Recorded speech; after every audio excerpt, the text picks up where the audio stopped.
علی بھائی اگلا سوال ہے، شعبان المعظم 1441 ہجری کا بابرکت مہینہ شروع ہو چکا ہے۔ اس حوالے سے پوری دنیا میں بالعموم اور انڈیا، پاکستان، بنگلہ دیش میں بالخصوص شب برات منائی جاتی ہے۔ مساجد میں باقاعدہ اجتماعی عبادات کا اہتمام کیا جاتا ہے، بلکہ نمازیوں کے لیے 15 شعبان کے روزے کی سحری کا بندوبست بھی کیا جاتا ہے۔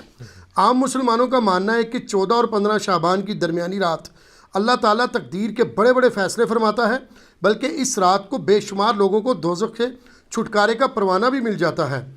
پلیز اس حوالے سے جتنی بات درست ہے اور جتنی بات غلط ہے دونوں کو تفصیلاً بیان فرما دیں۔ جزاک اللہ خیر و احسن الجزا۔ جزاکم اللہ خیر و احسن الجزا۔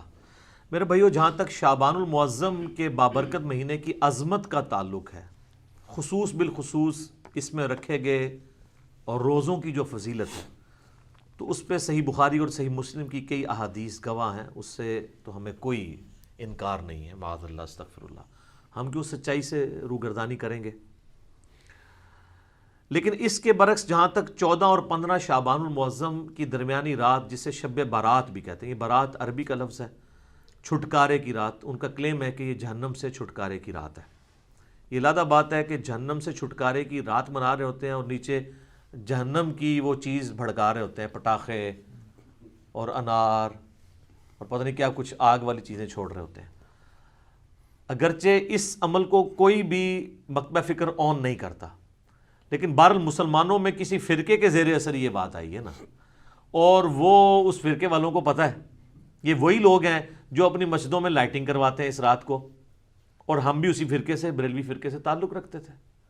ہم لوگ بھی بچپن میں یہ سارے پٹاخے چھوڑتے رہے، تو ہم نے ہندوؤں سے تو نہیں سیکھے تھے، ہم نے تو کبھی بھی ہندوؤں کے ساتھ وقت نہیں گزارا۔ اب آگے یہ تو دعوت اسلامی نے جب لوگوں کو ایجوکیٹ کیا کہ یار یہ غلط کر رہے ہو، یہ یعنی حرام ہے یہ کرنا، تو تب لوگ ایجوکیٹ ہوئے ہیں۔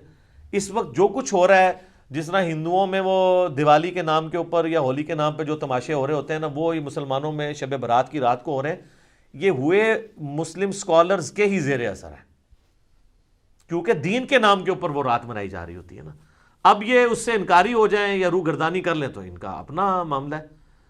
تو اب اللہ کے فضل ہے کہ چونکہ ملک کی اکانومی ویسے ہی گر گئی ہے، اس لیے اتنا خرچہ کوئی کرتا نہیں ہے، تھوڑی لوگوں میں ایجوکیشن بھی آ گئی ہے۔ اب کچھ سالوں سے میں نے دیکھا یہ معاملہ آلموسٹ ایبسلیٹ ہو گیا، ختم ہو جا رہا ہے اللہ کے فضل سے۔ تو یہ جو شب برات کی جتنی بھی احادیث ہیں، ان میں سے کوئی بھی حدیث ہے بھی وہ گنتی کی ہیں، 5-6 احادیث ہیں، بلکہ وہ کہنا چاہیے کہ احادیث کیا ہیں، وہ یعنی سند کے ساتھ روایتیں بیان ہوئی ہیں نبی علیہ السلام کے ریفرنس سے، کوئی بھی اصول محدثین کے اوپر صحت کے درجے پہ نہیں ہے۔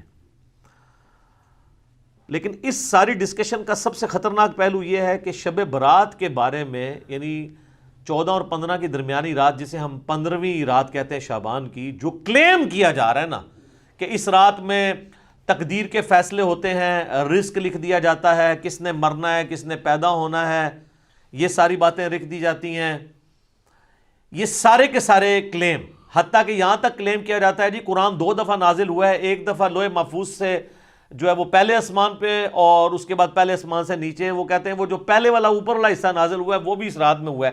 یہ سارے کے سارے کلیم قرآن کی روح سے بالکل غلط ہے۔ قرآن حکیم کو آپ پڑھیں گے تو یہ سارے کے سارے کلیمز آپ کو شب قدر کے بارے میں ملیں گے۔ قدر کا مطلب بھی ڈیسٹنی کی رات، جو رمضان المبارک کے آخری عشرے کی تاک راتوں میں آتی ہے، اور بخاری مسلم میں کئی احادیث اس کے اوپر گواہ ہیں، وہ میں اینڈ پہ انشاءاللہ بیان بھی کر دوں گا۔ تو قرآن کی روح سے تو یہ شب برات کے بارے میں جو کچھ کلیم کیا جا رہا ہے وہ بالکل غلط ہے، قرآن سے ہی ٹکراتا ہے۔ یہی تو ہم کہتے ہیں کہ صحیح احادیث قرآن کے خلاف نہیں ہوتی ہیں، ہمیشہ جعلی روایتیں، ضعیف روایتیں یہ قرآن کے خلاف جا رہی ہوتی ہیں، تو ہم مانتے بھی نہیں ان کو، الحمدللہ۔ میرے بھائیوں، جہاں تک اہل تشیع کا تعلق ہے، 15 شعبان کی رات آپ کو پتہ وہ بھی منا رہے ہوتے ہیں، دیگیں کھڑک رہی ہوتی ہیں، ایسے پورا سال ہی دیگیں کھڑکاتے رہتے ہیں۔ شیعہ کو جو شیطان نے دیگیں کھڑکانے کے اوپر لگا دیا ہے نا، جن کو یہ سارا خلافت اور ملوکیت کا سسٹم سمجھ تھا، سنی تو بیچارے رہی اس مسئلے نابلد رہنا، تو ان کو شیطان نے اس سمجھ کے باوجود وہ دیگیں کھڑکانے کے اوپر لگا دیا، پورا سال کوئی نہ کوئی ایونٹ کرتے رہتے ہیں۔ تو آپ کو 15 شعبان میں ادھر بھی دیگیں کھڑکتی نظر آئیں گی، تو آپ سمجھیں گے شاید وہ کوئی سنی شاید یہ کہہ بھی دے کہ سنی شیعہ کا اجماع ہے شب برات پہ۔ وہ شب برات نہیں مناتے، وہ اسے شعبانیہ کہتے ہیں. ان کے نزدیک امام محمد بن حسن عسکری علیہ السلام کی وہ رات ولادت کی رات ہے. جو امام محمد مہدی وہ کہتے ہیں نا روپوش ہو چکے ہیں, وہ کہتے ہیں وہ اس رات پیدا ہوئے تھے, تو وہ ان کا یوم ولادت منا رہے ہوتے ہیں. اس شب برات کو وہ بھی نہیں مانتے, وہ اس کو شعبانیہ کہہ کے منا رہے ہوتے ہیں. تو یہ میں نے کلیریفیکیشن ضروری سمجھی اس حوالے سے, بعض اوقات ذہن میں آ جاتا ہے نا. شب برات سے ریلیٹڈ میں نے مسئلہ نمبر نیو 44 بڑا ڈیٹیل ریکارڈ کروا دیا تھا 2017 کے اندر, 8 سے آلموسٹ 3 سال پہلے. نیٹی گریٹی اس تک کور کی تھی. اب میں وہ ساری کور کروں تو کم از کم 2 گھنٹے چاہیے. میں موٹی موٹی باتیں مقدمے کے طور پہ آپ کے سامنے رکھ دوں گا تاکہ آپ کو معاملات کلیئر ہو جائیں. سب سے پہلے تو شعبان المعظم کی فضیلت, اس کے اوپر ہم ڈسکشن کرتے ہیں خصوصاً روزوں کے اعتبار سے. تو اس حوالے سے صحیح بخاری اور صحیح مسلم کی متفق علیہ حدیث ہے. سیدہ عائشہ سلام اللہ علیہا کہتی ہیں کہ اللہ کے محبوب صلی اللہ علیہ وآلہ وسلم رمضان کے سوا کسی اور مہینے میں کثرت سے روزے نہیں رکھتے تھے سوائے شعبان کے. یعنی رمضان کا تو پورا مہینہ ہوتا تھا, اس کے علاوہ سب سے زیادہ روزے جس مہینے میں رکھتے تھے وہ کون سا مہینہ ہوتا تھا؟ شعبان کا. حتیٰ کہ صحیح مسلم میں ہی ایک اور حدیث ہے, یہ پہلی حدیث تو متفقن علیہ تھی. متفقن علیہ کا مطلب ہے دونوں میں, بخاری مسلم میں. مسلم شریف میں ایک حدیث ہے, اما عائشہ کہتی ہیں کہ نبی صلی اللہ علیہ وآلہ وسلم بعض اوقات شعبان کا پورا مہینہ ہی روزے رکھتے تھے, کانٹینیوس پورا مہینہ. یعنی اتنی آپ کو محبت تھی شعبان کے روزوں سے.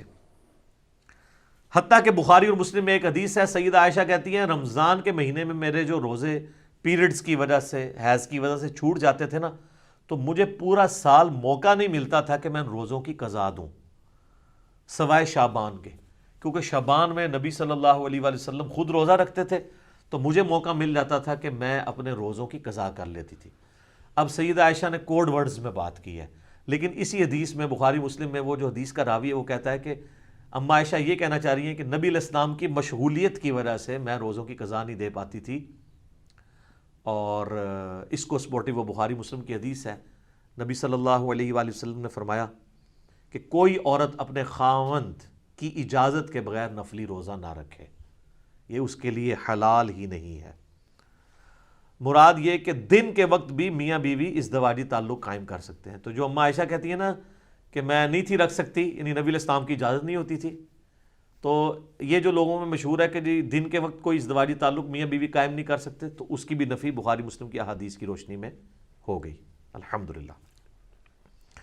اب یہ روزے رکھنے کی وجہ کیا تھی, اس کو سپورٹو وہ حدیث ہے شعبان کے حوالے سے, سنن نسائی میں انٹرنیشنل نمبرنگ کے مطابق 2359 اور مشکات المصابی میں فٹ نوٹ پہ لکھی ہے 1305 نمبر جو حدیث ہے مشکات میں, اس کے فٹ نوٹ پہ شیخ زبیر علی زئی صاحب نے اس حدیث کی تصحیح کی ہے, اور اس حدیث کو شیخ البانی نے بھی صحیح کہا ہے.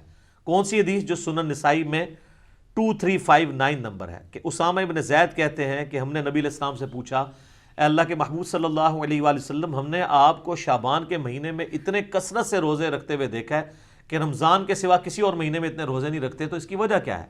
تو آپ صلی اللہ علیہ وآلہ وسلم نے فرمایا کہ یہ جو مہینہ ہے جو رجب اور رمضان کے درمیان آتا ہے. یہ آپ نے بات کیوں کی؟ رجب حرمت والا مہینہ اور رمضان ویسے ہی فضیلت والا مہینہ. تو حضور بتانا چاہ رہے ہیں کہ یہ دو فضیلت والے مہینوں کے سینٹر میں جو مہینہ آتا ہے نا, یہ بھی بہت فضیلت والا ہے. یہ جو مہینہ رجب اور رمضان کے درمیان آتا ہے, لوگوں کی اکثریت اس کی عظمت سے غافل ہے, جبکہ یہ ایسا مہینہ ہے کہ جس میں نامہ اعمال اللہ کے حضور پیش ہوتے ہیں, اور میری خواہش ہے کہ جب میرا نامہ اعمال پیش ہو رہا ہو تو میں روزے کی حالت میں ہوں. اچھا, اس سے یہ بات پتہ چل گئی کہ یہ بڑا اچھا موقع تھا کہ اللہ کے نبی کہہ سکتے تھے کہ 15 شعبان کی جو رات ہے نا, شب برات, اس رات میں نامہ اعمال پیش ہوتے ہیں, تو پھر ایک ہی روزہ رکھنا پڑتا. آپ پورا مہینہ رکھ رہے ہیں, کسی بھی وقت پیشی ہو سکتی ہے. یہ بھی اس بات کو سپورٹو ہے یہ والی حدیث. اچھا, یہ جو نامہ اعمال پیش ہوتے ہیں نا, تو صحیح مسلم میں اور جامعہ ترمذی میں حدیث ہے, نبی علیہ السلام نے فرمایا کہ ہر پیر اور ہر جمعرات کو بھی نامہ اعمال اللہ کے حضور پیش ہوتے ہیں. سال میں پیش ہوتے ہیں شعبان کے مہینے میں, ہفتے میں 2 دن پیر اور جمعرات, حتیٰ کہ مسلم شریف میں حدیث ہے نبی علیہ السلام تو پیر اور جمعرات کا روزہ بھی رکھتے تھے اسی وجہ سے. اور ایک اور وجہ تھی جو مسلم شریف میں ہی آتا ہے, جب پوچھا گیا آپ پیر کا روزہ کیوں رکھتے ہیں تو آپ نے فرمایا فیہ ولدت و فیہ انزل علیہ, اس دن میں پیدا ہوا اور اس دن مجھ پہ پہلی وحی نازل ہوئی. یعنی جشن ولادت مصطفیٰ صلی اللہ علیہ وآلہ وسلم اور جشن نزول قرآن, یہ دونوں نبی علیہ السلام مناتے تھے. صحیح مسلم میں یہ حدیث موجود ہے پیر کا روزہ رکھ کے. تو یہ ہفتے میں 2 دن نامہ اعمال, کون کون سے دن؟ پیر اور جمعرات. اچھا روزانہ بھی نامہ اعمال پیش ہوتے ہیں سر؟ بخاری مسلم دونوں میں حدیث ہے, وہ بڑی مشہور حدیث کہ فجر کے وقت فرشتے آتے ہیں, وہ عصر کے وقت واپس چلے جاتے ہیں, اور عصر والے فجر کے وقت. اللہ پوچھتا ہے میرے بندوں کو کس حال میں پایا؟ تو کہتے ہیں جب گئے تھے فجر پڑھ رہے تھے تو آئے تھے تو عصر پڑھ رہے تھے. دوسرے کہتے ہیں جب گئے تھے تو عصر پڑھ رہے تھے تو آئے تھے تو فجر پڑھ رہے تھے. تو روزانہ بھی 2 دفعہ نامہ اعمال پیش ہوتے ہیں. لہٰذا ان چیزوں کو مکس نہیں کرنا چاہیے. میں ساتھ ساتھ کلیریفائی کر رہا ہوں. آپ دیکھیں آپ کتنے اہم ہیں. پوری کی پوری جو مخلوقات ہیں وہ انسان کی خدمت میں لگی ہوئی ہیں. فرشتے بھی یہی کام کر رہے ہیں کہ اللہ کو رپورٹ کر رہے ہیں کہ تیرا فلاں بندہ یہ کر رہا ہے, یہ کر رہا ہے. یعنی یہ ساری کی ساری انسانیت اللہ تعالیٰ کی یعنی کریشن کا کلائمیکس ہے. لقد خلقنا الانسان فی احسن تقویم.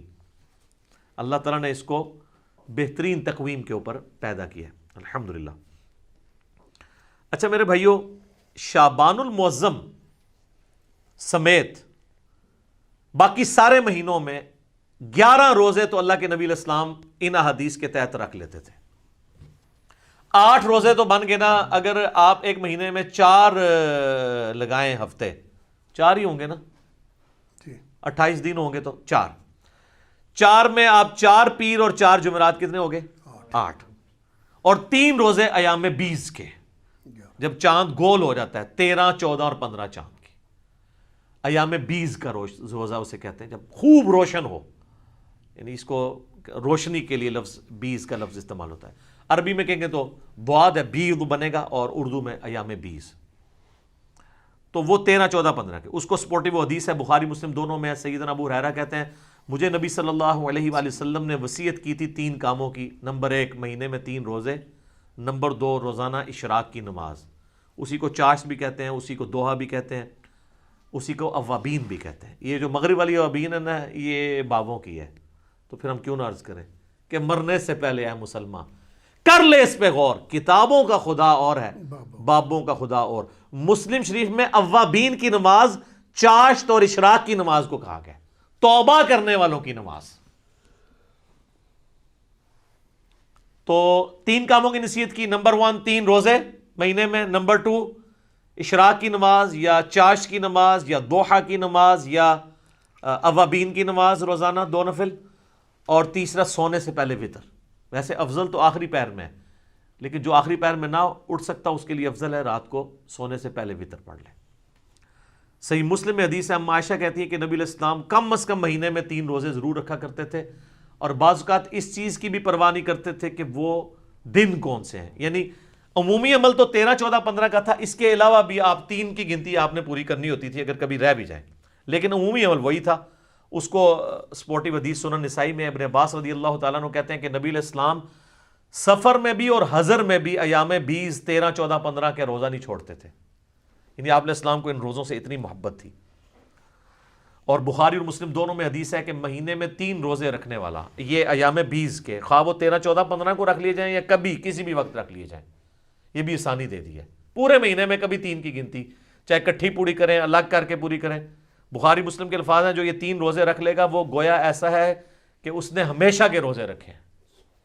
سبحان اللہ, لیکن مشکل ہے یہ کام بھی. 36 روزے یہ بھی بن جاتے ہیں سال کے, تو آڑے سے سان کام دس دینے. تو صحیح مسلم میں, جامعہ ترمذی میں, سنن ابی داؤد میں, سنن نسائی میں, سنن ابن ماجہ میں, 5 کتابوں میں, یہ جو 6 پڑھی ہیں نا, مشکات میں بھی آ گیا, وہ تو اسی کے نوٹس ہیں نا. یہ جو آپ کے سامنے 7 کتابیں پڑھی ہیں اس میں سے صرف بخاری کو نکال دیں, باقی ساری کتابوں میں حدیث ہے انکلوڈنگ صحیح مسلم کہ نبی علیہ السلام نے فرمایا جس نے رمضان مبارک کے روزے رکھے اس کے بعد شوال کے 6 روزے رکھ لیے, وہ گویا ایسا ہے کہ اس نے زمانے بھر کے, پورے سال کے, پوری زندگی کے روزے رکھ لیے. الحمدللہ, کتنی بڑی آسانی ہے. اور اس میں یہ بھی شرط نہیں ہے کہ آپ نے 7 ہی شروع کرنے ہیں, اور یہ بھی شرط نہیں کہ ایک ساتھ رکھ لیں باقی بعد میں رکھ لیں. پورے مہینے میں جس وقت مرضی رکھ لیں. ساتھ رکھنے کا یہ فائدہ ہوتا ہے ایک روٹین بنی ہوتی ہے تو رکھے جاتے ہیں. الحمدللہ میں تو جب سے یعنی بالغ ہوا ہوں روزے رکھ رہا ہوں, ہم ساتھ ہی کوشش کرتے ہیں کہ یہ روزے مکمل کر لیے جائیں تاکہ یہ پورے مہینہ 3 روزے نہیں رکھ سکتے تو یہ 6 روزے رکھ کے تو ہمیشہ کے روزوں کا ثواب کمائیں جی. اچھا یہ بعض لوگ پریشان ہوتے ہیں کہ یار مشقت کم ہو رہی ہے, ثواب زیادہ, یہ کیسے پاسبل ہے؟ سر اللہ تعالیٰ نے نبی علیہ السلام کو ہر طرح کے لوگوں کے لیے پیغمبر بنا کے بھیجا ہے, آسانیاں بھی رکھی ہیں. ایک آپ کو اور بڑی آسانی بتاؤں جو میں اس کو آج فیل کر سک رہا ہوں, میری سالوں روٹین تھی, یہ میں کوئی تکبر کے طور پہ نہیں بتا رہا, صرف سمجھانے کے لیے. فجر سے اشراق تک مسجد میں بیٹھنے کی ایک بڑا پرسکون وقت ہوتا ہے, بندہ اذکار کر لیتا ہے. لیکن جب سے یہ آپ کو پتہ ہے دعوت کے والے سے ازمائش شروع ہوئی ہے تو اب تو یہ امپاسبل ہو گیا. تو ہمارے لیے پھر وہ آسان وظیفہ ہے. صحیح مسلم میں حدیث ہے, سیدہ جویریہ نبی علیہ السلام کی بیوی, نبی علیہ السلام ایک دفعہ, آپ کی بھی عادت تھی, صحیح مسلم شریف میں ہی آتا ہے, آپ علیہ السلام مسجد میں بیٹھے رہتے تھے حتیٰ کہ سورج انتہائی بلند ہو جاتا, اور صحابہ کے الفاظ ہیں کہ آپ مجلس کیا کرتے تھے. میں نے اسی سے اپنی نام مجلس رکھا تھا. مجلس نمبر 1 میں نے حدیث بھی بتائی تھی مسلم شریف کی. اور اس دوران ہم زمانہ جاہلیت کے واقعات کو یاد کر کر کے نا ہنسا کرتے تھے. نبی اسلام ہی ہمارے ساتھ مسکرا دیتے تھے کہ اسی فلانے دربار تے دیگاں چڑھا دے سا. آج کے دور میں, اس وقت بتوں میں چڑھائی جاتی تھی نا, تو حضور بھی یعنی وہ کہتے تھے شکر اللہ نے ہمیں ہدایت دی. تو صحیح مسلم ایک حدیث ہے کہ نبی علیہ السلام ایک دفعہ نماز پڑھ کے, آپ کو کہیں کام تھا, آپ گھر آئے پھر کہیں گئے, تو جاتے وقت آپ نے دیکھا کہ سیدہ جویریہ آپ کی بیوی جو ہے وہ مصلی پہ بیٹھی ہیں. آپ کافی دیر بعد واپس آئے, سورج کافی بلند ہو چکا تھا. تو آپ نے کہا تم صبح سے ابھی تک بیٹھی ہو؟ کہا یا رسول اللہ. فرمایا دیکھو تم صبح سے بیٹھی ہو اور میں نے تمہارے آنے کے بعد 4 کلمات 3 دفعہ پڑھے اور مجھے تم سے زیادہ ثواب مل گیا. کہا یا رسول اللہ کون سے؟ فرمایا سبحان اللہ وبحمدہ عدد خلقہ ورضا نفسہ وزینت عرشہ ومداد کلماتہ. سبحان اللہ وبحمدہ کے ساتھ یہ 4 کلمات, یہ 3 دفعہ پڑھنے ہیں. صبح شام کے اذکار میں بھی ہم نے ڈالی ہوئی حدیث صحیح مسلم کی. تو مجھے اس سے زیادہ ثواب مل گیا. اچھا مجھے بتائیں, نبی علیہ السلام کوئی نعوذ باللہ سست تھے دعوت کے حوالے سے, دین کی پریکٹس کرنے کے حوالے سے؟ تو اگر حضور علیہ السلام کو یہ ثواب مل رہا ہے تو مجھے آپ کو کیوں نہیں ملے گا؟ Point to be noted. وہ تو ڈیڈیکیٹڈ تھے نا دین کے لیے, وقف تھے نا, اللہ کے پیغمبر تھے.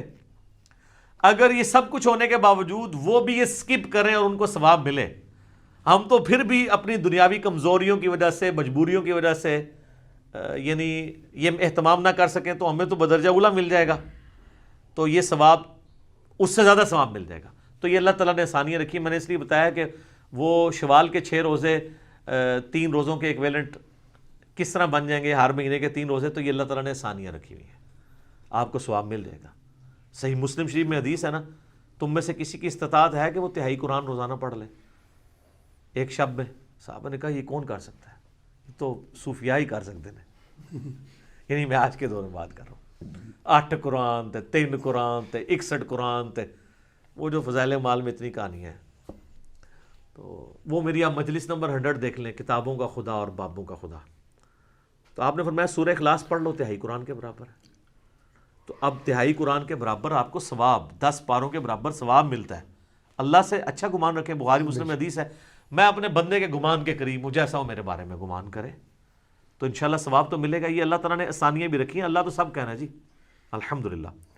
اچھا یہ ایام 20 کے روزوں سے ایٹ لیسٹ یہ تو آپ کو اندازہ ہوا کہ 15 شعبان کا روزہ تو ویسے ہی سنت بن گیا, کیونکہ 15 تو ایام 20 میں آتی ہے نا, 13 14 15.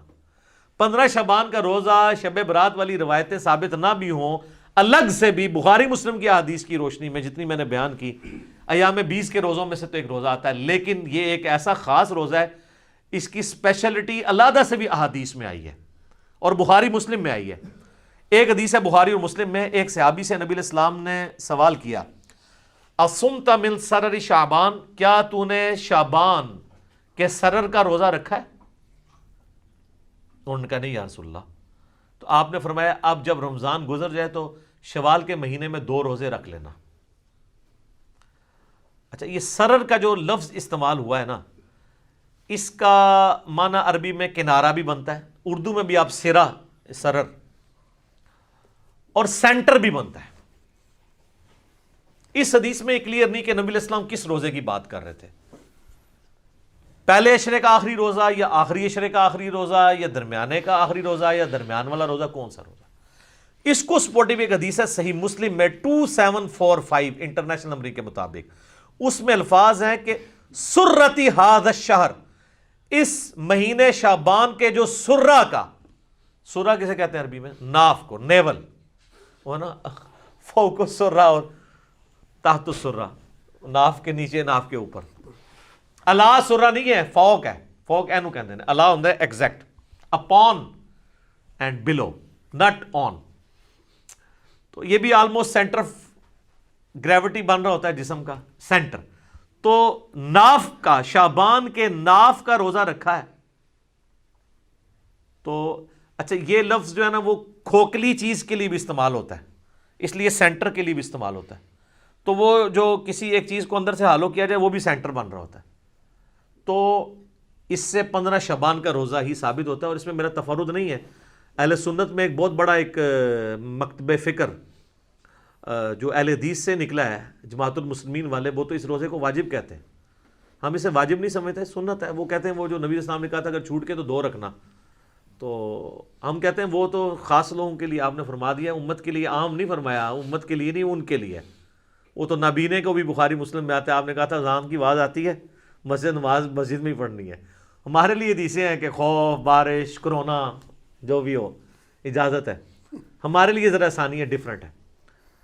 تو دوسری طرف جو لوگ ہیں نا 15 شعبان کے روزے کے مخالف، وہ کہتے ہیں کہ جی یہ دیکھیں نا جی، یہ وہ ایام 20 کا روزہ آپ 15 کا رکھتے تھے، 15 شعبان کا نہیں رکھتے، چلو سر آپ 15 شعبان کی نیت نہ کریں، ایام 20 کی کر لیں، کہتے ہیں اس لیے اس کے ایکویلنٹ 2 رکھوائے جا رہے ہیں، تو سر 3 کے ایکویلنٹ 2 نہ رکھوائے جاتے ہیں، ایام 20 تو 3 ہے، تو آپ کہتے ہیں کہ 3 روزے رکھو شوال میں، ایک کے بدلے 2 رکھوائے پلنٹی کے طور پہ، تو 15 شعبان کے روزے کی بات، ویسے تو آپ رکھیں 13 14 15 تینوں، لیکن ایٹ لیسٹ 15 کا تو رکھیں، ہماری تو کوشش ہوتی ہے کہ رکھا جائے، یہ روزہ رکھا جائے، ثواب اس کی فضیلت حاصل کی جائے، نبی علیہ السلام کا پسندیدہ ہے۔ اب میرے بھائیوں ایک اور حدیث جو جامعہ ترمذی میں اور سنن ابن ماجہ میں موجود ہے کہ نبی علیہ السلام فرمایا کہ جب شعبان کا نصف گزر جائے تو پھر کسی کے لیے جائز نہیں کہ وہ روزہ رکھے۔ اس کی حکمت کیا ہے کہ رمضان کو پروٹوکول دینا ہے، فرض روزوں کو۔ اس حدیث سے بھی پتہ چلا کہ وہ جو سرے کا روزہ تھا نا، سرر شعبان، وہ آخری اشرا تو نہیں بنتا، کیونکہ 15 کے بعد تو آپ اجازت نہیں دے رہے روزہ رکھنے کی، 15 تک اجازت ہے، تو پھر سرا 15 بن گیا، کیونکہ اگلے 15 میں تو اجازت ہی نہیں ہے۔ البتہ ایک ایکسیپشن ہے، بخاری مسلم میں حدیث ہے، نبی علیہ السلام فرمایا کوئی شخص شعبان کے آخری 2 دن، رمضان سے 1-2 دن پہلے روزہ نہ رکھے، سوائے اس شخص کے جو پورا شعبان ہی روزے رکھ رہا ہو، اس کو اجازت ہے کہ وہ رکھ سکتا ہے، باقیوں کے لیے 15 آخری روزہ ہے، 15 کے بعد روزہ نہیں رکھ سکتے۔ تو یہ بھی سپورٹیو حدیث ہے سرر شعبان کو کہ وہ سینٹر میں روزہ بنتا ہے۔ اچھا، تو میں ریکویسٹ کروں گا اپنے بھائیوں سے کہ بخاری مسلم کی جو حدیث ہے سرر شعبان کے روزے والی، اللہ کا نام لے کے روزہ رکھ لیں، 15 شعبان کا کم از کم رکھیں، اگر 3 دن نہیں رکھ سکتے اور اس فضیلت سے محروم نہ ہو۔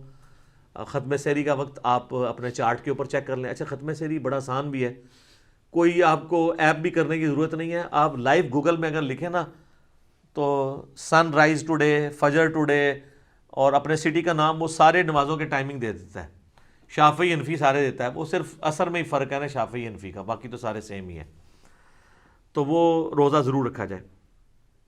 اس دفعہ امید ہے یہ آلموسٹ 4:30 کے قریب ختم سحری ہو رہی ہوگی جہلم میں، راؤنڈ اباؤٹ، اور افطار 6:30 کے بجے شام، باقی آپ دیکھ لیجئے گا، میں نے آپ کو اپروکسیمیٹلی بتا دیا۔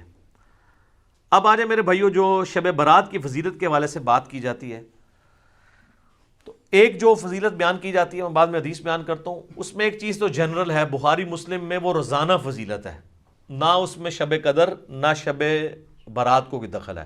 بخاری مسلم دونوں میں حدیث ہے کہ اللہ تعالیٰ آخری تہائی رات میں، یعنی اگر رات ہے نا 8 گھنٹے کی، تو آخری آپ سمجھ لیں آلموسٹ 2.5 گھنٹوں میں، 2.75 گھنٹوں میں، اور رات ہوتی ہے غروب آفتاب سے لے کے فجر کا وقت داخل ہونے تک، آخری 1/3 حصہ جب فجر کے ہونے میں رہ جاتا ہے تو اللہ تعالیٰ آسمان دنیا پہ نزول فرماتا ہے جیسا کہ اس کی شان کے لائق ہے، اور فرماتا ہے، ندا دیتا ہے کہ ہے کوئی مجھ سے بخشش کا طلبگار کہ میں اسے بخش دوں، ہے کوئی مجھ سے مانگنے والا کہ میں اسے عطا کروں، اور یہ ندا آتی رہتی ہے حتیٰ کہ فجر کا وقت داخل ہو جائے۔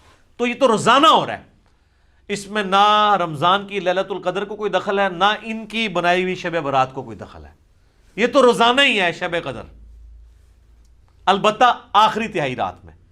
شب قدر جو رمضان والی فضیلت ہے وہ یہ ہے کہ غروب آفتاب سے لے کے فجر تک پوری رات وہ رہتی ہے فضیلت، تو وہ تو ایک رات ہے نا، باقی تو ہر رات میں اللہ تعالیٰ آسمان دنیا میں نزول فرماتا ہے جیسا کہ اس کی شان کے لائق ہے۔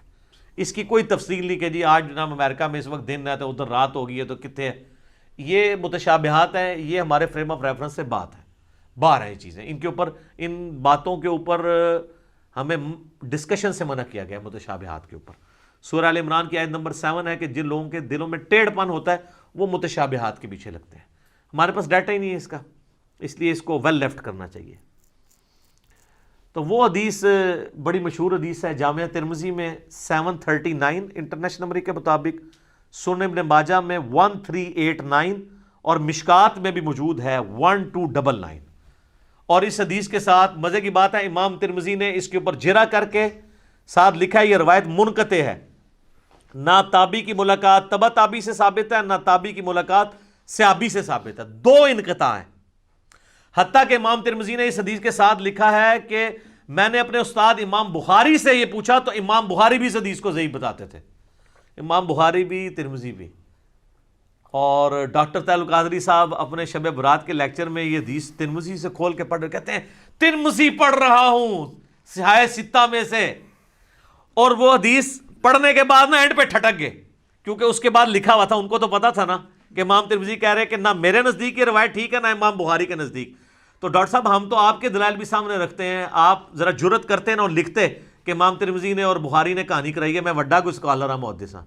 ویسے تو آپ البانی کے اوپر بھی جرا کرتے ہیں کہ البانی کو کیا اختیار ہے کہ جن حدیثوں کو امام بخاری یا امام ترمذی لے کے ہیں تو یہ ضعیف کہہ دے یا صحیح کہہ دے۔ تو آپ نے بھی تو یہی کام ڈالا ہے امت کے ساتھ، آپ نے وہ کیوں نہیں آگے پڑھا؟ پڑھیں۔ حتیٰ کہ مشکات نے 1299 پہ انہوں نے بھی جب لی نا، انہوں نے امام ترمذی اور امام بخاری کے کمنٹ ساتھ نقل کیے ہیں، یہ شب برات والی حدیث کے ساتھ ترمذی کے ریفرنس سے لی۔ 739 ترمذی، سنن ابن ماجہ 1389، مشکات 1299، وہ بڑی مشہور حدیث کے سیدہ عائشہ کہتی ہیں، یہ روایت مطلب کمزور ہے، میں بیان کر رہا ہوں۔ ایک رات نبی علیہ السلام کو ہم نے بستر پہ غائب پایا تو میں اٹھی، میں نے یہ گمان کیا کہ اللہ کے نبی علیہ السلام کسی اور بیوی کے پاس نہ چلے گئے ہوں، تو میں نے دیکھا آپ بقیع غرقد میں گئے ہیں، اور وہاں پہ نبی علیہ السلام کو میں نے جب پایا تو آپ نے فرمایا عائشہ تم نے کیا سمجھا کہ اللہ اور اس کا رسول تم سے خیانت کریں گے، یعنی میں کسی اور بیوی کے پاس چلا جاؤں گا؟ آپ صلی اللہ علیہ وآلہ وسلم نے فرمایا عائشہ یہ آج شعبان کی 15ویں رات ہے، اس رات اللہ تعالیٰ آسمان دنیا پہ تجلی فرماتا ہے اور بنی کلب کی بکریوں کے بالوں کے برابر لوگوں کی مغفرت کر دیتا ہے۔ تو یہ وہ حدیث ہے۔ ویسے قبرستان جانا ٹھیک ہے، مسلم شریف میں اوپر تلے 10 احادیث ہیں، اسی کو سپورٹو بالکل اسی طرح کی ایک حدیث ہے جس میں اما عائشہ نبی علیہ السلام کے پیچھے گئی ہیں، تو اس میں وہ کہتی ہیں کہ نبی علیہ السلام نے بقیع غرقد کے مردوں پہ 3 دفعہ یوں ہاتھ اٹھا کے دعا کی۔ قبرستان میں ہاتھ اٹھا کے دعا کرنا بھی سنت، رات کے وقت جانا بھی سنت، اور اس میں آگے الفاظ ہیں کہ جبرائیل علیہ السلام میرے پاس اللہ کا پیغام لے کے آئے تھے کہ بقیع غرقد والوں کے لیے دعا کرو مغفرت کی۔ نبی علیہ السلام نے قبرستان جانا ٹھیک ہے، وہ عام دنوں میں آپ جائیں، اس دنوں میں لوگ وہ پھولوں والوں کی بھی چاندی ہوئی ہوتی ہے، کس طرح ٹریفک بلاک ہوئی ہوتی ہے اور لوگ جا رہے ہوتے ہیں، اس ایک خاص رات میں جانا کوئی ثابت نہیں ہے، ویسے آپ ضرور جائیں۔ اچھا، تو یہ حدیث کمزور، اس کے علاوہ تو بہت کمزور ہے، یہی سب سے مضبوط ہے جو پیش کرتے ہیں۔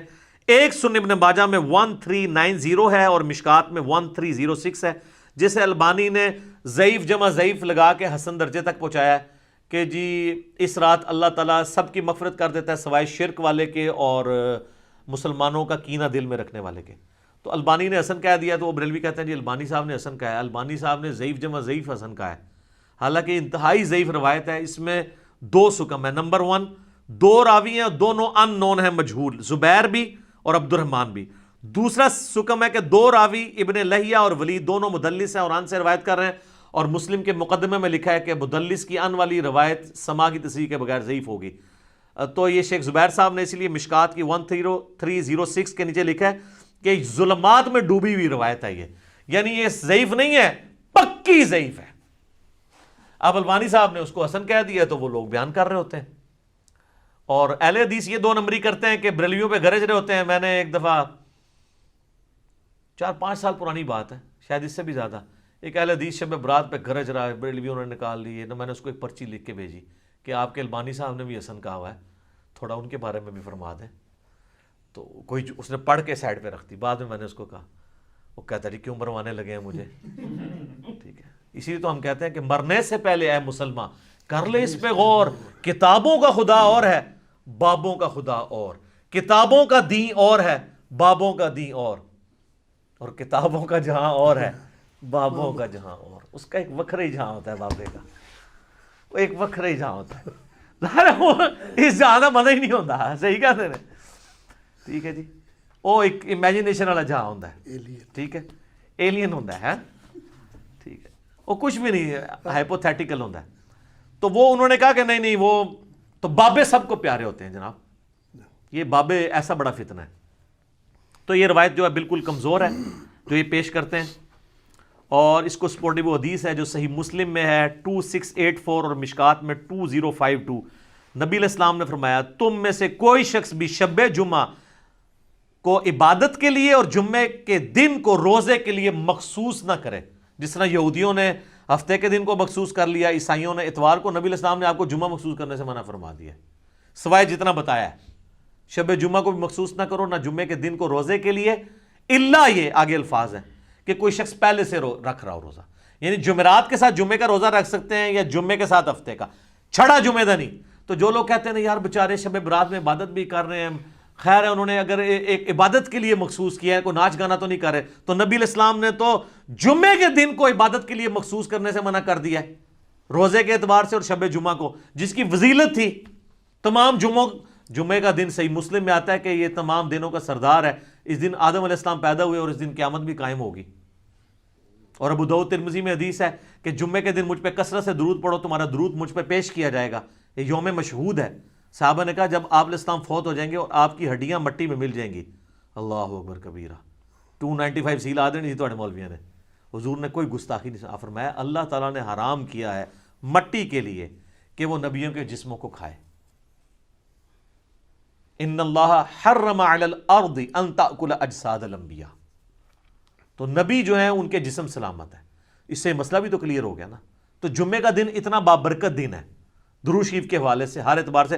اسے بھی کہا گیا مخصوص اس حوالے سے نہیں کرنا، نہ شب جمعہ کو. پھر جو میں نے شروع میں بات کی تھی کہ قرآن حکیم کا مقدمہ تو اس کو سپورٹ ہی نہیں کرتا. یہ شب برات کی فضیلت میں قرآن کی جو آیت لے کے آتے ہیں نا، وہ سورہ الدخان سورت نمبر 44، اسی میں نے مسئلہ 44 رکھا تھا. اس کی شروع کی 6 آیات، اعوذ باللہ من الشیطان الرجیم، حامیم والکتاب المبین انا انزلناہ فی لیلۃ مبارکۃ انا کنا منذرین فیہا یفرق کل امر حکیم. حامیم، اس کتاب مقدس کی قسم، ہم نے بے شک اس قرآن کو ایک بابرکت رات میں اتارا ہے، اور جس رات میں اللہ کی قدرت کے کام اللہ تعالیٰ یعنی فرشتوں کو اسائنمنٹس بانٹ دیتا ہے اور اپنے رب کی طرف سے یہ چیزیں نازل ہوتی ہیں، ہم بھی فرشتوں کو بھیجنے والے ہوتے ہیں. یہ کہتے ہیں جی یہ وہ رات ہے جو شب برات ہے. ہم کہتے ہیں یار قرآن خود بتا رہا ہے کہ وہ رات جس میں اللہ تعالیٰ نے قرآن نازل کیا وہ رات کون سی ہے؟ قرآن میں تو 2 راتیں تو نہیں آئی ہیں. وہ کہتے ہیں 2 راتیں ہیں، ایک میں نا لوح محفوظ سے پہلے آسمان پہ آئی ہے، دوسرے سے نیچے آئی ہے. تو قرآن تو ایک رات کو ہی جانتا ہے، دوسری رات کو تو جانتا ہی نہیں قرآن. جس طرح اللہ تعالیٰ سورہ یونس میں کہتا ہے کہ اللہ کے علم میں تو کوئی اور الہ نہیں ہے سوائے میرے. مراد یہ کہ ہے ہی کوئی نہیں ہے، یہ نہیں ہے کہ اللہ کے علم میں نہیں کوئی ہے. اللہ کہتا ہے تو میں کہتا ہوں قرآن تو نہیں جانتا. قرآن تو آپ کو یہ کہتا ہے کہ وہ رات کس مہینے میں ہے یہ بھی بتاتا ہے. سورۃ البقرہ آیت نمبر 185، شہر رمضان الذی انزل فیہ القرآن انزل فیہ القرآن ھدی للناس وبینات من الہدی والفرقان. رمضان کا مہینہ وہ ہے جس میں قرآن نازل ہوا جو سراپا ہدایت ہے جس میں ہدایت کے روشن دلائل ہیں اور یہ حق اور باطل میں تمیز کرنے والی کتاب ہے۔ بلکہ صحیح بخاری میں تو آیا ہے محمد فرق بین الناس، محمد صلی اللہ علیہ وآلہ وسلم بھی لوگوں میں حق اور باطل میں فرق کرنے والی شخصیت ہے۔ تو یہ آ گیا، اور اسی پہ اللہ نے نہیں چھوڑا صرف رمضان میں، بلکہ یہ بھی بتا دیا کہ سورۃ القدر سورت نمبر 97 پوری کی پوری نازل کر کے یہ بھی بتا دیا کہ رمضان کا وہ دن نہیں تھا بلکہ رمضان کی رات تھی جس میں اللہ تعالیٰ نے اس قرآن کو نازل فرمایا۔ اور یہ جناب شب قدر لیلۃ القدر کی فضیلت ہے کہ اس کی فضیلت میں پوری سورت نازل ہوئی ہے، 97 نمبر سورت قرآن پاک کی۔ اعوذ باللہ من الشیطان الرجیم، بسم اللہ الرحمن الرحیم۔ انا انزلناہ فی لیلۃ القدر، بے شک ہم نے اس قرآن کو نازل کیا فیصلوں والی رات میں، ڈیسٹنی والی رات میں، عزت والی رات میں۔ یہ تمام ترجمے درست ہیں۔ وما ادراک ما لیلۃ القدر، اور تم کیا جانو کہ وہ عزت والی رات کون سی رات ہے، کیا اس کی اہمیت ہے۔ لیلۃ القدر خیر من الف شہر، یہ ایسی رات ہے جو 1000 مہینوں پر بھاری ہے۔ 80 سال سے زیادہ کا ثواب ملتا ہے اس ایک رات میں عبادت کرنے کا۔ تو 80 سال تو عمر ہی بڑے لوگوں کی کم ہوتی ہے، کم لوگوں کی۔ تنزل الملائکۃ والروح فیہا باذن ربہم، اس رات میں فرشتے نازل ہوتے ہیں اور روح قدس جبرائیل علیہ السلام بھی اپنے رب کے اذن سے، من کل امر، ہر طرح کا کام لے کے۔ وہی جو آیا تھا فیہا یفرق کل امر حکیم، جو یہ کہتے ہیں جناب آج پتے کٹ جانے نے، وہ سر وہ پتے کٹتے تھے شب قدر وچ، شب برات وچ نہیں۔ سلام، یہ رات سراپا سلامتی ہے۔ ہی حتی مطلع الفجر، اور یہ سلامتی کا سلسلہ فجر کے وقت داخل ہونے تک جاری رہتا ہے۔ تو اس کی خصوصیت ہے کہ مغرب سے لے کے فجر تک رہتا ہے۔ باقی بخاری مسلم میں روزانہ ہی رہتا ہے، لیکن آخری 1/3 رات کے اندر۔ پھر بخاری و مسلم دونوں میں حدیث ہے، نبی صلی اللہ علیہ وآلہ وسلم نے فرمایا جس نے ایمان اور احتساب کے ساتھ شب قدر کا قیام کیا، اللہ تعالیٰ اس کے پچھلے سارے گناہ معاف کر دے گا۔ جناب کتنی بڑی فضیلت ہے۔ اور اس کا بھی شارٹ کٹ آپ کو بتا دیتے ہیں۔ صحیح مسلم میں حدیث ہے، سیدنا عثمان غنی رضی اللہ تعالیٰ عنہ علیہ السلام کہتے ہیں کہ میں نے خود نبی علیہ السلام سے سنا تھا، جس نے عشاء کی نماز جماعت سے ادا کی بشرطے کہ اس کی رکعت فوت نہ ہو، وہ جماعت شمار ہوگی، چاروں رکعتیں، گویا اس نے آدھی رات کا قیام کیا۔ اور جس نے پھر فجر بھی جماعت سے پڑھ لی، کوئی رکعت فوت نہ ہو، تو پوری رات کا قیام۔ تو جو شخص رمضان کے اندر عشاء اور فجر کی نماز رکعت فوت ہوئے بغیر جماعت سے پڑھ لے، اسے روزانہ طاق کیا جفت بھی آپ سارے بناتے جائیں، آپ اہتمام کریں، تو آپ کو پوری رات کے قیام کا ثواب ملے گا۔ جس طرح میں نے بتایا مسلم شریف میں حدیث ہے کہ اشراق تک بیٹھنے سے زیادہ ثواب ہے۔ سبحان اللہ وبحمدہ عدد خلقہ ورضا نفسہ وزنۃ عرشہ ومداد کلماتہ۔ اور مسلم شریف میں حدیث ہے شوال کے 6 روزوں کا ثواب گویا پورے سال کے روزوں کا ثواب ہے، رمضان کے بعد رکھ لیے جائیں۔ شارٹ کٹس بھی اللہ تعالیٰ نے ہمیں دیے ہیں آسانی کے لیے، تاکہ جو سست الوجود لوگ ہیں وہ اس سے فائدہ اٹھا سکیں۔ اور بخاری مسلم دونوں میں حدیث ہے، نبی علیہ السلام نے فرمایا کہ بڑی لمبی حدیث ہے، آپ نے پہلے 10 دن اعتکاف کیا، پھر آپ نے حجرے سے سر مبارک باہر نکالا، فرمایا اس عشرے میں وہ رات نہیں ہے۔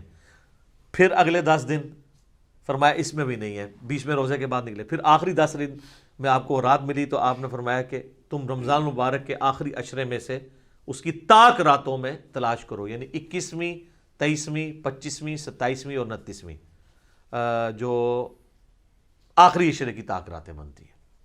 بہتر ہے جفت بھی کر لیں، کیونکہ چاند کے بھی جھگڑے یہاں پہ رہتے ہیں، بہتر ہے پورا رمضان ہی کریں اور اس شب قدر کی فضیلت کو، لیلۃ القدر کی فضیلت کو حاصل کریں۔ یہ جتنی باتیں آپ کو بتا رہے ہوتے ہیں جس رات کے بارے میں، وہ رمضان کے آخری عشرے میں آنی ہے۔ یہ شب برات والی روایتیں بالکل کمزور ہیں۔ ایک جو شعب الایمان امام بیہقی کی کتاب میں ایک تابعی سے صحیح سند سے ثابت ہے، مکحول تابعی، وہ یہ کہتے ہیں کہ اس رات اللہ تعالیٰ آسمان دنیا پہ نزول فرماتا ہے، یعنی شعبان کی 15ویں رات، اور جو لوگ لوگوں سے بغض نہیں رکھتے اور شرک نہیں کرتے ان کے سوا، یعنی ان لوگوں کو اللہ تعالیٰ بخش دیتا ہے، ان کے سوا باقی لوگوں کی بخشش نہیں ہوتی۔ لیکن یہ تابعی کا قول ہے، اور امام مسلم نے مقدمے میں لکھا ہے کہ تابعی اگر صحابی کا نام لیے بغیر، سند بیان کیے بغیر روایت بیان کرے گا تو وہ روایت مردود ہوگی، کیونکہ سند پوری نہیں، کیونکہ اکثر روایتیں تو تابعین کے ذریعے امت کے اندر آئی ہیں نا، جو غلط روایتیں ہیں، ہوتا شیطان ان کو بتا گیا ہو. ہاں جی، عبداللہ ابن مسعود، صحیح مسلم کے مقدمے میں آتا ہے، عبداللہ ابن مسعود کہتے ہیں بعض اوقات شیطان کسی مجمع میں اتر کے حدیث بیان کر کے چلا جاتا ہے اور تمہیں پتہ نہیں ہوتا یہ بندہ کون ہے. تو جب تک پوری تحقیق نہ ہو حدیث آگے بیان نہیں ہوگی. جب تک کوئی تابعی یہ نہیں بتاتا کہ نبی الاسلام تک اس کا واسطہ کیا ہے تو اس کی روایت مردود ہے، نہیں ایکسیپٹ کی جائے گی. اور تابعین کے دور میں یہ سارا مسئلہ کھڑا ہوا ہے. صحیح مسلم کا مقدمہ پڑھیں.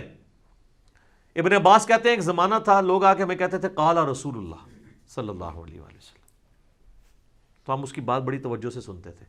لیکن جب سے لوگوں نے حدیثیں گھڑنی شروع کی ہیں ابن عباس کے زمانے میں، اب ہم صرف اسی حدیث کو غور سے سنتے ہیں جو ہمیں پہلے پتا ہو، ادروائز ہم حدیث نہیں سنتے، کیونکہ لوگوں نے حدیثیں گھڑنا شروع کر دی ہیں. تو امام مسلم نے یہ مقدمہ 92 روایات لکھی ہیں کہ میں یہ مسلم شریف کیوں لکھ رہا ہوں، لوگوں نے کہانیاں بنانی شروع کر دی ہیں. اتنی بڑی کہانی کہ تابعین کی موجودگی میں ایک شخص آگے کہتا ہے کہ ابن مسعود جب جنگ صفین کے موقع پہ ہمیں ملنے آئے تو انہوں نے ہم سے ایک حدیث بیان کی. تو وہ کہتا ہے، دوسرے تابعین کہتے ہیں کہ یہ ابن مسعود رضی اللہ تعالیٰ عنہ قبر سے باہر نکل آئے تھے اور حدیث بیان کر کے تمہیں چلے گئے. وہ تو 33 ہجری کے اندر فوت ہو چکے تھے اور جنگ صفین ہوئی ہے 37 ہجری کے اندر. تو ابن مسعود قبر سے آگے کیسے بیان کر کے چلے گئے؟ اب ان کو کوئی بتایا کہ جناب سر تو آڈے بعد جو کام پہ آ جائے نا، وہ کہتے ہیں جناب امام جعفر صادق علیہ السلام نے نعوذ باللہ قبر سے نکل کے 40 سال کے بعد بايزيد کو بیعت کیا، بايزيد نے 90 سال بعد نکل کے ابو الحسن خرقانی نو بیعت کیتا، اور ویسی سلسلہ چلتا ہے. سب کہانیاں جھوٹ، سب فراڈ چل رہا ہے. تو جب ہم اس پہ بولتے ہیں تو ان کو غصہ آتا ہے، تو ہم پھر عرض ہی کر سکتے ہیں کیا کہ مرنے سے پہلے اے مسلمان کر لے اس پہ غور، کتابوں کا خدا اور ہے، بابوں کا خدا اور یقین جب جان لے ایک دفعہ بھی تو نے کبھی زندگی میں سے سیریس لیا نا ہماری صدا کو، اور مجلس 100 تو نے دیکھ لی، تیرے اندر سے پھر آواز نکلے گی کیا کہ نہ میں وابی نہ میں بابی، میں ہوں مسلم علمی کتاب. ٹھیک ہو گیا جی، جزاکم اللہ خیر.